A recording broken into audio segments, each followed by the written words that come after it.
Olá, irmãos, tudo bem com vocês? Meu nome é Felipe Bartoszewski e hoje eu gostaria de dar continuidade à série relacionada à verdadeira espiritualidade que nós estamos trabalhando enquanto família dos que creem.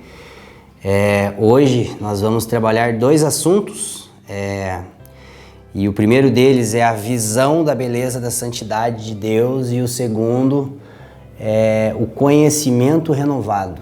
Nós estamos trabalhando os sinais confiáveis, os sinais verdadeiros da espiritualidade, tendo como base o livro de Jonathan Edwards, chamado Afeições Religiosas. Esse livro foi escrito no século XVIII, no contexto em que a igreja estava passando por um fenômeno chamado Grande Despertamento, mais especificamente a igreja da América do Norte e a igreja da parte do norte da Europa, Os dois continentes, os dois lugares ali onde Edwards ele desenvolveu um papel muito importante, principalmente nos Estados Unidos e na Inglaterra, E no contexto desse despertamento, desse avivamento que a igreja estava vivendo, começaram a surgir algumas pessoas, que elas estavam medindo a sua espiritualidade ou afirmando a sua espiritualidade em sinais e alguns elementos que Jonathan Edwards considerou como não confiáveis,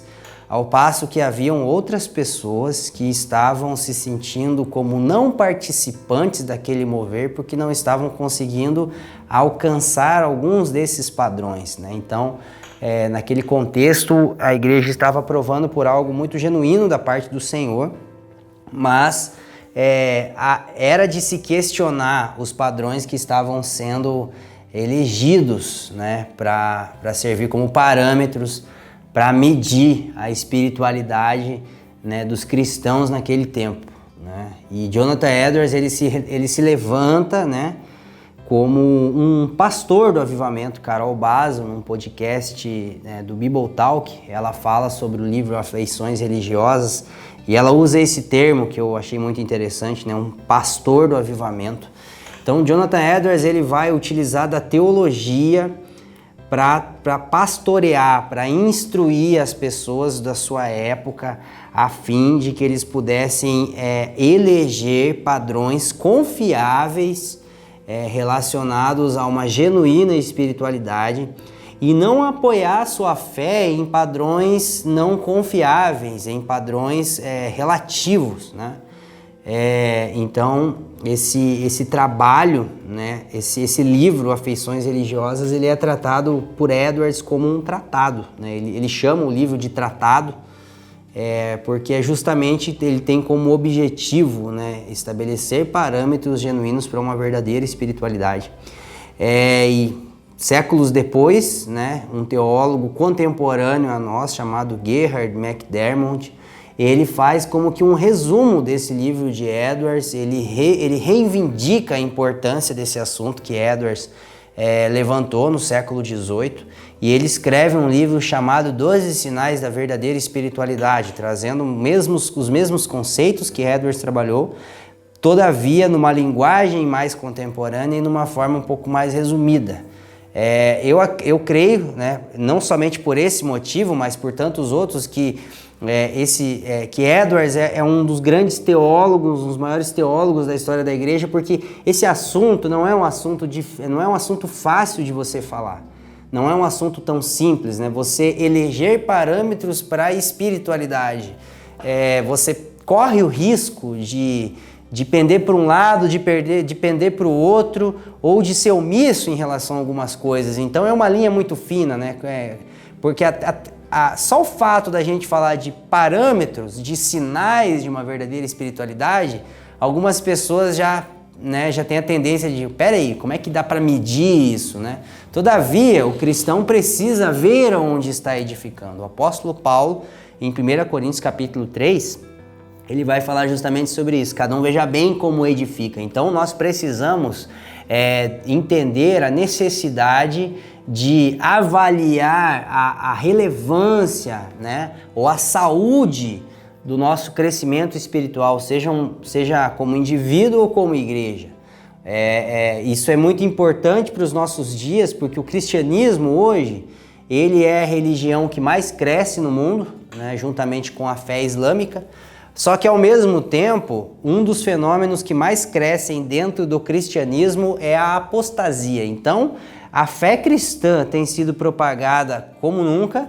Todavia, nós estamos provando, nós estamos vivenciando dias onde muitas pessoas estão se afastando dos princípios relacionados à fé cristã de maneira sem precedentes. Então, existe um fenômeno muito positivo e um fenômeno muito negativo acontecendo de maneira similar, né? De maneira ao mesmo tempo, né? Então, nós precisamos ter a cautela, ter o cuidado, a diligência necessária para avaliar a saúde da nossa fé, né? E hoje nós vamos trabalhar então esses dois sinais, que é a questão da visão da beleza da santidade de Deus, e depois nós vamos falar sobre o conhecimento renovado, tá bom? Então, sobre a beleza da santidade, né? A ideia de nós falarmos sobre a beleza da santidade de Deus, o objetivo de entrar nesse assunto, é ver como a revelação da beleza da santidade de Deus, ela afeta, ela está completamente relacionada à transformação do cristão, ao processo de maturação rumo à imagem de Cristo Jesus. Como a revelação de Deus, ela é fundamental para que o cristão se torne igual ao Filho de Deus, tá? Então, o objetivo de falar sobre a revelação da beleza da santidade de Deus está relacionado a isso. Antes de tudo, né, nós precisamos então definir o que é a beleza da santidade de Deus. E é muito importante nós analisarmos e considerarmos que quando falamos da beleza da santidade, nós não podemos resumir isso à santidade, a perfeição ou a beleza física de Deus, né? Embora as Escrituras, por exemplo, como o livro de Apocalipse, capítulo 1, vai falar da aparência física de Jesus Cristo, né?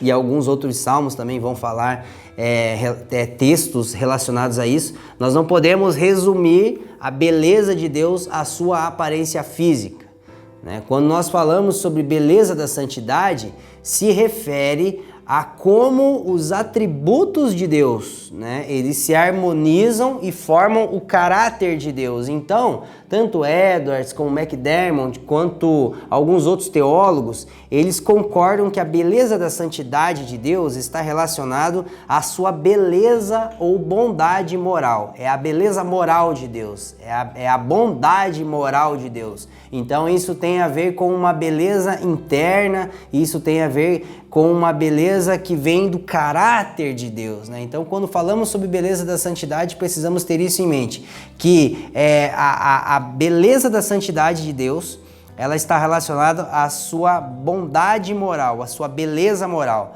E Deus, né, ele faz todas as coisas conforme o seu caráter. Deus nunca vai fazer nada em desconformidade com aquilo que ele de fato é, né? Todavia, a beleza da santidade, ela não está relacionada ao que Deus faz, não está relacionada aos atos de Deus, mas o porquê Deus faz. Então, quando falamos sobre beleza da santidade, nós estamos inquirindo, né, as motivações de Deus. E quando nós atentamos para as motivações de Deus, nós chegamos nos atributos de Deus, no caráter de Deus. Então, por que Deus ama? Tá entendendo? Por que Deus dá o seu Filho? Porque Ele ama. Porque Ele retribui os santos, né, com vida eterna, com galardões. E por que Ele pune os ímpios com castigo, com condenação? Porque Ele é justo. Então, a ação de Deus, ela é motivada pela harmonia dos seus atributos, né? E esses atributos que formam o seu caráter, eles são a beleza da santidade de Deus. Então é a interioridade do Senhor, né?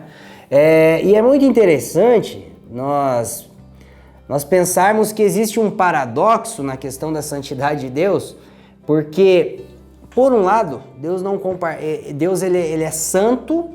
Deus, não há nada que possa se comparar a Ele, ninguém é santo como o Senhor, como afirmam as Escrituras. Todavia, Ele compartilha a sua santidade conosco. Então, por um lado, Deus, não há ninguém que se compare a Ele. Por outro lado, Ele compartilha conosco a sua santidade, né? Então, isso é um paradoxo, porque aquele que não há ninguém igual compartilha da sua natureza, do seu caráter conosco, e isso acontece mediante revelação. Essa revelação é a revelação da beleza, a revelação da beleza da santidade de Deus. Então, quando Deus ele se revela a nós, Ele não tem como objetivo nos conceder uma nova informação sobre Ele. Então, por exemplo, quando Deus ele se revela a você, seja por meio das Escrituras, seja por meio de uma visão, seja por meio de uma percepção interna, Ele não quer aprimorar o seu entendimento sobre Deus apenas. Ele não quer te dar uma nova informação sobre o divino. Ele deseja, antes de tudo, compartilhar a sua santidade conosco através dessa revelação. Então, a revelação de Deus ela não serve para acrescentar algo ao nosso intelecto, mas ela é um meio pelo qual Deus compartilha conosco do seu caráter. Então, quando Deus se revela, Ele não quer te deixar mais informado sobre Ele. Ele tem como desejo te tornar mais semelhante a Ele por intermédio dessa revelação. E é justamente sobre isso, talvez é o ponto central daquilo que eu gostaria de falar com vocês, sobre a questão da beleza da santidade de Deus. De como a revelação da beleza moral de Deus, ela tem a capacidade de afetar diretamente o nosso processo de transformação enquanto cristãos. Veja bem, uma pessoa ela pode ter uma experiência com o poder de Deus. Ela pode ter noção do poder de Deus e mesmo assim ela não ser transformada. Por exemplo, existem pessoas que elas acreditam que foi Deus que tirou Israel do Egito. Todavia, elas não vivem em conformidade com o caráter do Deus do Êxodo. Existem pessoas que foram curadas de doenças que, de acordo com a medicina, são incuráveis, só que elas não vivem em conformidade com o caráter do Deus que curou elas.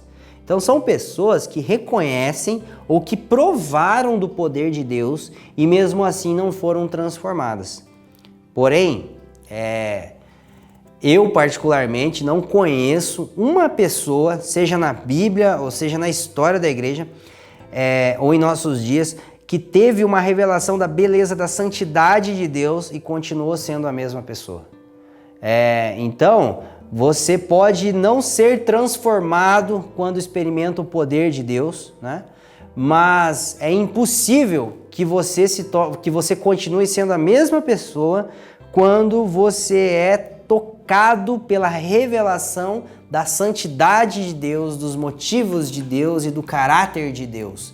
Então, esse é um ponto importante que nós precisamos entender. Quando Deus revela a sua santidade a nós, essa revelação, ela tem a capacidade de nos transformar completamente. Um exemplo disso, um texto muito conhecido, está em Isaías capítulo 6.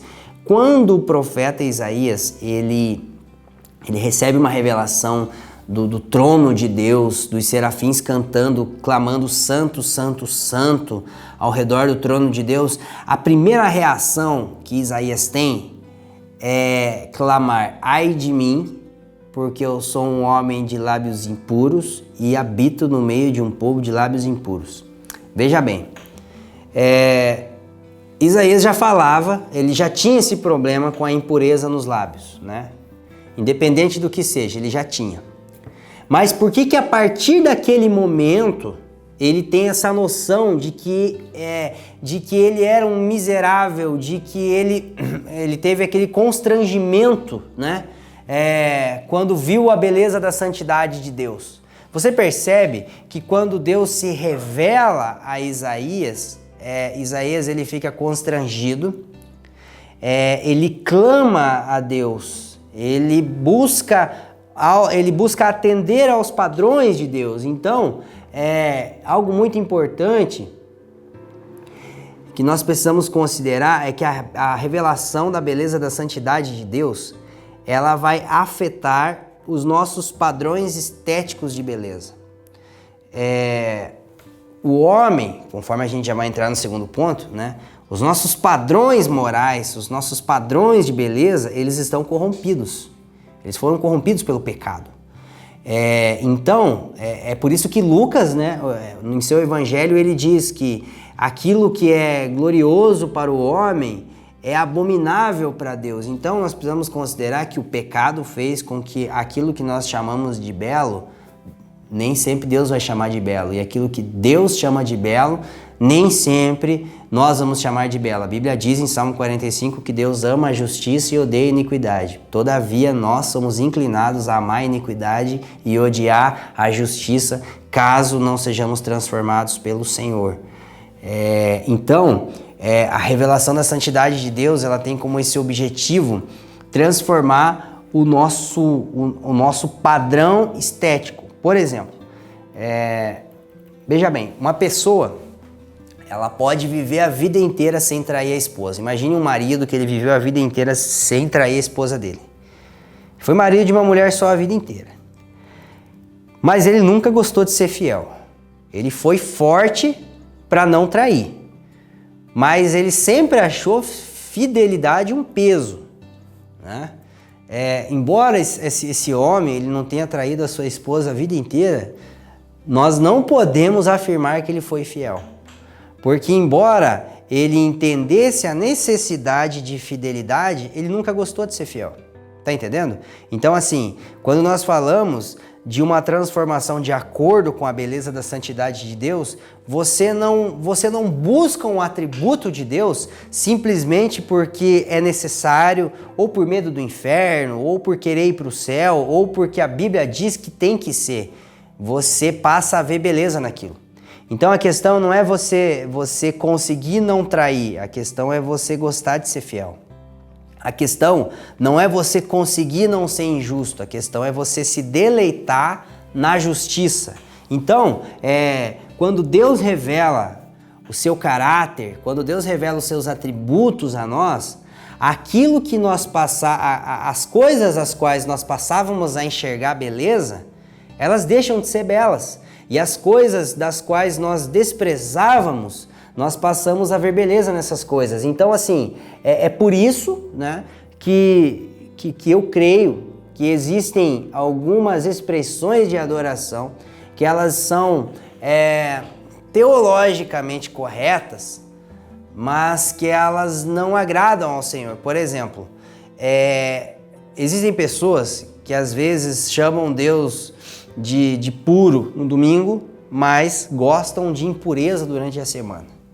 Existem pessoas que chamam Deus de justo, de fiel no louvor, mas que se deleitam na infidelidade, que se deleitam na injustiça, né? Então, assim, você diz que Deus é uma coisa, mas você gosta de outra. Então, automaticamente você não vê beleza naquilo que você está falando sobre Deus. Porque se você diz que Deus é amor e você não gosta de amar, então você não gosta de quem você está contemplando. Tá entendendo como é que é um assunto delicado? Por isso que Salmo 29, verso 2 vai dizer: adorai ao Senhor na beleza da sua santidade. Então, adorar ao Senhor na beleza da sua santidade está relacionado a gostar, a ver beleza naquilo que nós falamos acerca de Deus. Eu vou repetir.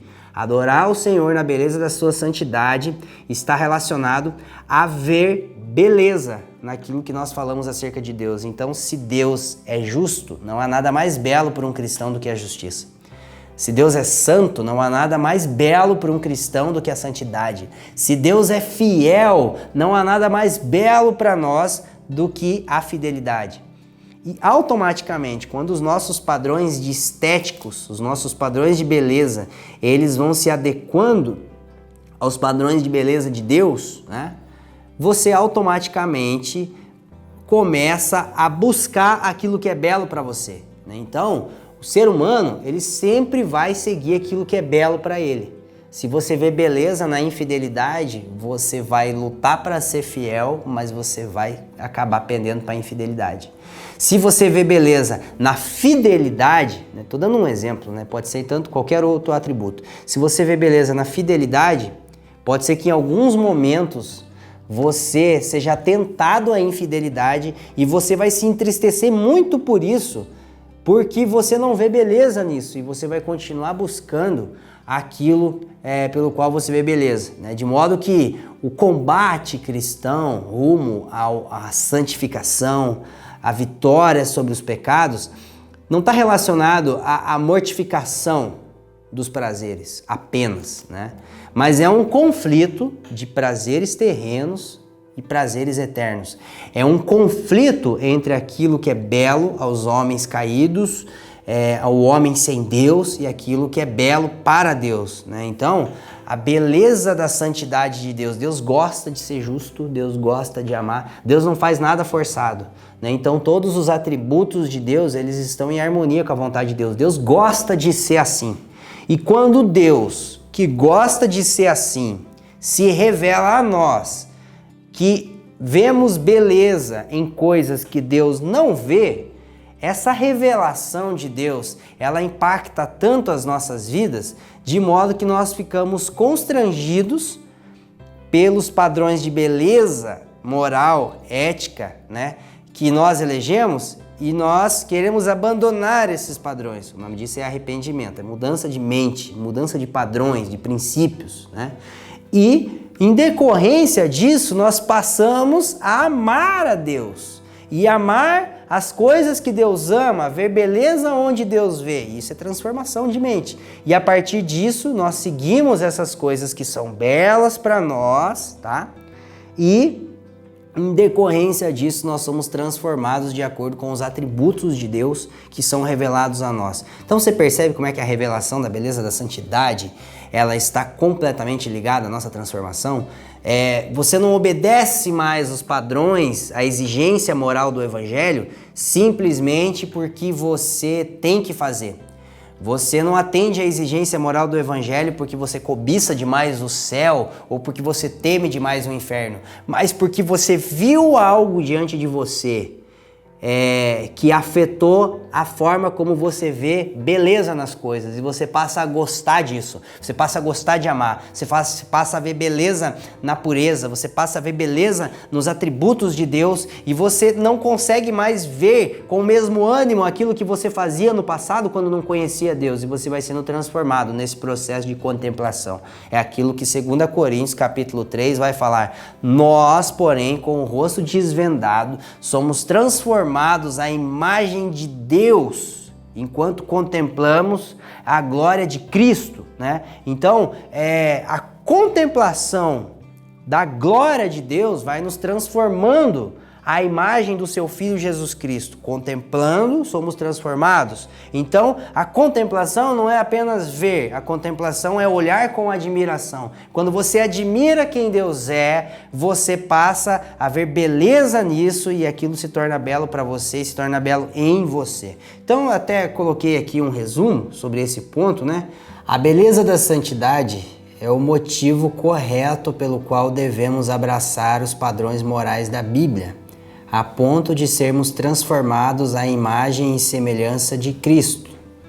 Deus revela como o seu caráter santo é belo, nosso gosto é transformado e passamos a não ver beleza naquilo que fazemos em contrariedade com a palavra de Deus. Passamos a amar o que Deus ama e ver beleza onde Ele vê beleza.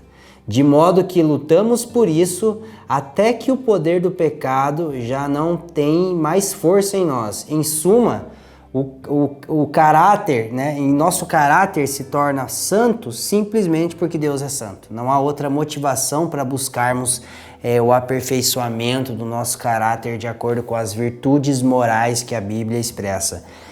Por isso que eu creio que é muito interessante a teologia, né, de Jonathan Edwards, que ela é muito mencionada por John Piper, né?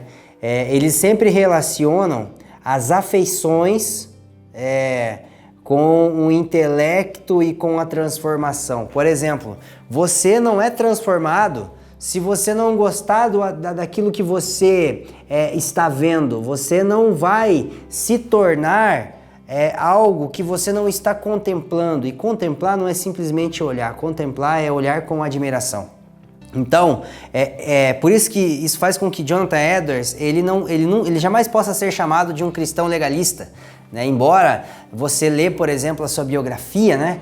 E você vê que ele tinha padrões morais e padrões éticos muito elevados em relação aos cristãos, os seus cristãos contemporâneos, né? Porém, você não pode interpretar isso como um legalismo quando você vê nos escritos de Edwards o motivo pelo qual ele abraçava esses padrões. Você vê as percepções que Edwards tinha sobre Deus e sobre Cristo, e você vê que essas percepções cativavam o senso de beleza de Jonathan Edwards. Então, isso fez, né, essa noção da beleza, da glória, da majestade, do caráter, da moral, da bondade de Deus, fez com que ele não encontrasse beleza em viver em contrariedade com esses padrões. Então, por que eu sou santo? Porque Deus é santo. Porque eu gosto disso? Porque Deus gosta disso. Então, a motivação da obediência cristã e da santidade cristã, ela não deve estar relacionada a fazer porque tem que, mas fazer porque eu gosto de, né? Então Deus, ele se revela, transforma os nossos padrões de beleza, os nossos padrões estéticos, e nós passamos a seguir isso. Vai ser sem luta? Obviamente que não, mas vai ser de acordo com a motivação correta. O cristão, a pessoa pode obedecer motivada por medo, por ambição do inferno, alguma coisa desse tipo, ou ela pode obedecer simplesmente porque vê beleza naquilo. Exteriormente é a mesma coisa. Internamente, a motivação é diferente. Então, esse sinal da verdadeira espiritualidade, ele não pode ser visto no exterior da pessoa, mas ele é revelado na motivação interior pela qual ele tem essas atitudes externas, tá bom? Agora nós vamos partir para o nosso segundo elemento, né? Que é o conhecimento renovado, e ele está completamente ligado a essa questão da beleza da santidade mencionada anteriormente, justamente pelo fato de que esse conhecimento ele tem a ver com as nossas percepções, ele tem a ver com os nossos padrões morais. Nós vamos discorrer um pouco esse assunto. Primeiro de tudo, né, João 17, verso 3, Jesus diz assim: e a vida eterna é essa, que conheçam a Ti, o único Deus verdadeiro, e ao Seu Filho a quem enviaste. Então, o conhecimento, ele é um elemento fundamental no Evangelho. O Evangelho, ele tem um aspecto, ele tem uma dimensão cognitiva. Todavia, o Evangelho, ele não se resume na dimensão cognitiva. Isso nós precisamos fazer essa distinção.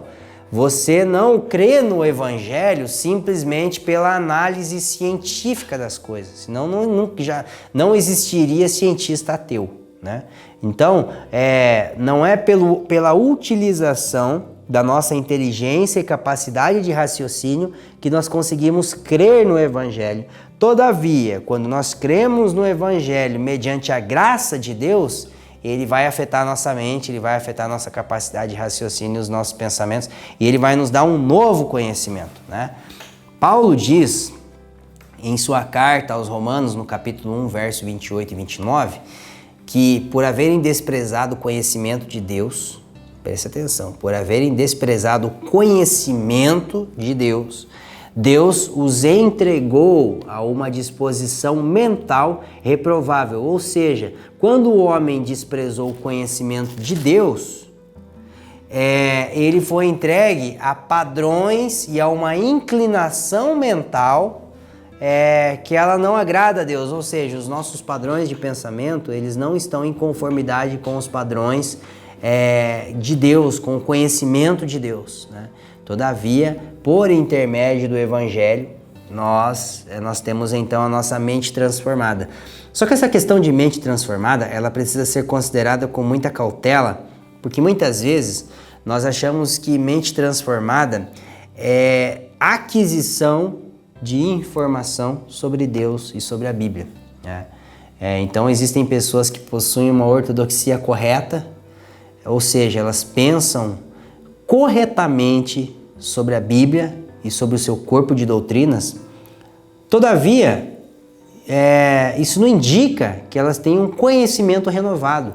Né? Existem pessoas que têm uma ortodoxia bíblica e uma cosmovisão mundana. As suas informações sobre a Bíblia, elas são corretas, teologicamente corretas, mas os seus conceitos sobre o mundo, eles ainda são mundanos. Os seus conceitos sobre a vida, os seus conceitos sobre Deus, sobre a sua existência em si, né? Os seus valores ainda são mundanos. Então o que nós precisamos entender é que o Evangelho, ele não acrescenta uma informação sobre Deus. Ele transforma a forma como nós vemos todas as coisas à luz de uma revelação que nós temos sobre Deus. Então, por exemplo, né, vamos usar de exemplo esse computador. O Evangelho não é chegar aqui, suponha que esse computador aqui está infectado de vírus, né, está com problema, está com coronavírus.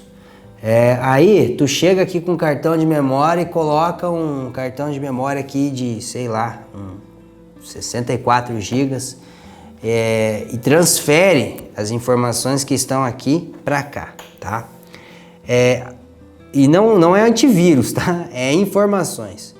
Essas informações estão sendo inseridas num computador que está com problema, um computador que está com vírus. Então, automaticamente, essas informações também vão ser comprometidas, né?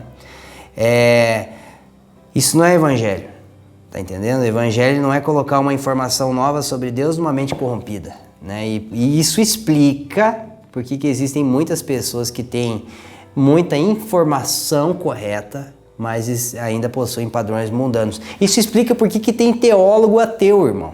Existe teólogo, existe gente nesse momento que está fazendo trabalho de teologia, que está lendo a Bíblia e não crê em Deus. Então, assim, nós precisamos entender que o conhecimento renovado não é uma adição de conhecimento sobre uma mente que está comprometida. Mas é basicamente assim, tu pega esse computador, aí tu vai ter que levar numa assistência técnica, e eu teria que levar, porque eu não entendo nada dessas coisas. Então, tu teria que levar para uma assistência técnica, ele ter que formatar isso aqui, fazer um backup, sei lá. Tirar esse vírus aqui, deixar com o antivírus limpinho e tal, protegido, aí tu vem com informação nova. O problema é que tá cheio de gente querendo colocar cartão de memória em computador bugado, entendendo? Pessoas que estão querendo adquirir mais conhecimento sobre a Bíblia e alicerçando sobre princípios mundanos. O resultado disso é uma ortodoxia correta e uma cosmovisão mundana, ou seja, o comprometimento da fé cristã mediante um vinho novo num odre velho, por exemplo, falando de forma alegórica, né? Então, assim, nós precisamos entender, né, aquilo que Paulo diz em Efésios capítulo 4, verso 23. Eu gostaria de ler esse texto com vocês, tá bom? E vos renoveis no espírito do vosso entendimento e vos revistais do novo homem, criado segundo Deus em justiça e retidão procedentes da verdade. Existe muita coisa interessante nesse texto e eu estou com o tempo avançado e eu quero resumir, mas a primeira delas, né, é que a renovação do espírito do entendimento e o revestir-se do novo homem são coisas completamente ligadas. Lembra que eu falei agora anteriormente sobre a beleza da santidade, a transformação do cristão mediante a adoção de novos padrões de beleza, né? E agora nós falamos sobre a renovação do espírito do entendimento justamente por causa disso. Porque quando o meu entendimento é renovado, os meus padrões são transformados. Quando os meus padrões são transformados, eu passo a ver beleza onde Deus vê beleza e eu passo a não ver beleza onde Deus abomina. Consequentemente, eu me torno santo simplesmente porque Ele é santo. E quando eu falo de me tornar santo, eu não estou falando da santificação que é mediante a graça. Eu não estou falando da obra do Espírito de nos santificar de uma vez por todas, porque nós já somos santos de Deus, mas eu falo da obra contínua de nos transformar à imagem e semelhança de Cristo mediante a contemplação da glória de Deus, tá? Voltando, Paulo diz sobre renovar o espírito do nosso entendimento, ou seja, a parte mais íntima, a parte mais profunda do nosso entendimento, a fim, né, de que nós possamos ter toda a nossa percepção transformada a partir desse entendimento, desse novo conhecimento. Então, não se trata de buscarmos uma nova informação sobre Deus. esse é um fenômeno que eu vejo na minha geração, que me preocupa um pouco, e eu já fui assim durante muito tempo, até que eu percebi que não é bem por aí. Por exemplo, existem pessoas que gostam muito de ler, ouvir pregação, ler a Bíblia. E, gente, pelo amor de Deus, não acho que eu estou falando contra alguma coisa dessas, tá? Mas, por exemplo, a nossa geração, ela é caracterizada por ter uma fome e uma avidez em adquirir conhecimento. Só que você adquirir conhecimento e assimilar conhecimento são coisas diferentes. Muitas vezes nós adquirimos coisas que nós não temos tempo para processar, para assimilar o que nós estamos adquirindo. Aí, como a gente não digere, como nós não processamos isso, o que eu faço? Eu tenho que ir atrás de mais alimento, né?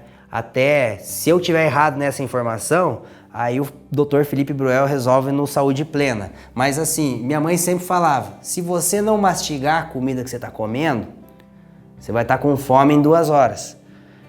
E isso é normal. Isso acontece também na busca por conhecimento bíblico, pelo conhecimento de Deus. Porque se nós não permitirmos que o conhecimento que nós já temos sobre Deus afete a nossa forma de pensar, nós automaticamente vamos atrás de mais conhecimento. E isso nós podemos concluir que pessoas que estão à procura de conhecimento de Deus nem sempre estão com fome de Deus. Porque não se trata do quanto eu quero aprender sobre Deus, mas se trata do quanto eu quero que aquilo que eu sei sobre Deus, seja pequeno ou grande, transforme toda a minha forma de ver e de pensar sobre as coisas. Então não se trata de adquirir uma nova informação sobre Deus, mas se trata de permitir que a informação que nós já temos sobre Deus afete toda a nossa forma de pensar. Entende? Então assim, nós precisamos ter isso em mente. Nós precisamos considerar que esse conhecimento renovado, ele se relaciona em afetar a nossa forma de ver, a nossa forma de pensar sobre tudo. Não é uma informação adicional, é a transformação de toda a nossa forma de pensar. Eu posso ter informações muito profundas sobre Deus, sobre a sua palavra, sobre a Bíblia, sobre todas as coisas, mas não importa quantas informações eu tenha, se isso está sendo edificado sobre o fundamento errado, uma hora vai ruir. Todavia, por menores que sejam as minhas informações sobre Deus, se está sendo edificado sobre um fundamento correto, vai permanecer. Entende? Então, assim, aqui, ó, por exemplo, a mente renovada, tá? Aliás, a mente corrompida, aí uma nova informação sobre Deus na mente corrompida. Isso aqui não é evangelho. O evangelho transforma isso aqui. É ruim falar da Bíblia usar da Bíblia como objeto para falar de mente corrompida, né? Mas tudo bem, desconsidera, tá? O evangelho vai transformar isso aqui a fim de que a nova informação sobre Deus venha numa mente transformada. Tá entendendo? Então, assim, na medida em que eu recebo informações, na medida em que eu recebo conhecimento de Deus, isso transforma o meu entendimento, transforma a minha maneira de pensar e isso me capacita para receber mais revelação sobre Deus. Então, pegando o gancho dos dias em que nós vivemos, eu creio que nós precisamos desenvolver mais a capacidade de assimilar o que a gente conhece sobre Deus do que adquirir aquilo que a gente ainda não conhece sobre Deus. Tá entendendo? Então assim, mais do que ter uma nova informação, nós precisamos encontrar o lugar, o papel da informação que nós já temos sobre Deus. Isso é conhecimento renovado, é um conhecimento experimental. Não é apenas um adicional cognitivo, não é apenas uma informação acrescentada à nossa forma de pensar, mas é uma revelação que Deus nos dá, mediante a sua graça, através da sua escritura, que afeta toda a nossa forma de pensar, a nossa forma de ver, a nossa forma de discernir, de julgar as coisas relacionadas à vida. Ela é transformada em conformidade com o gosto de Deus. Ela é transformada em conformidade com a vontade de Deus, tá? Então, gente, resumidamente é isso, né? Sabemos que existem muitas outras linhas pelas quais nós podemos abordar esses dois sinais da beleza da santidade, e do conhecimento renovado. Todavia, eu procurei focar nesses dois aspectos, né, de uma motivação correta para a obediência e, ao mesmo tempo, de um conhecimento de Deus que transforma a nossa maneira de pensar, porque são dois sinais internos, né? A pessoa externamente, ela acaba sendo a mesma coisa do que alguém que pode estar fazendo com a motivação errada, mas sempre vai voltar pro campo das nossas motivações corretas, da excelência dos motivos que estão por trás das nossas ações. Então, exteriormente, não há diferença. Internamente, existe toda a diferença, tá bom? Eu gostaria de encerrar com uma palavra de oração, gostaria que você curvasse a sua cabeça, você que está na sua casa, que está reunido com a sua família, com seus amigos, e que nós pedíssemos para que o Senhor nos ajude a assimilar aquilo que nós recebemos hoje, tá bom? Querido Eterno Pai, muito obrigado por esse momento em que nós estamos reunidos como sua igreja, através dos meios de tecnologia que você nos concedeu. Obrigado por essa fase em que nós estamos vivendo como igreja, onde você está nos dando graça, onde você está nos dando a oportunidade de atentar para bases, para princípios, de rever a saúde da nossa espiritualidade, Senhor. Obrigado, Senhor Deus, por essa proposta de ensino que começou na semana passada e hoje nós estamos dando continuidade e irá prosseguir nas próximas semanas. Obrigado, Senhor Deus, pela oportunidade, Senhor Deus, que nós temos de atentar para o verdadeiro fundamento, para o fundamento correto da nossa espiritualidade. Nós queremos ser semelhantes ao Senhor Jesus Cristo, não somente naquilo que nós fazemos, mas naquilo que move o que nós fazemos.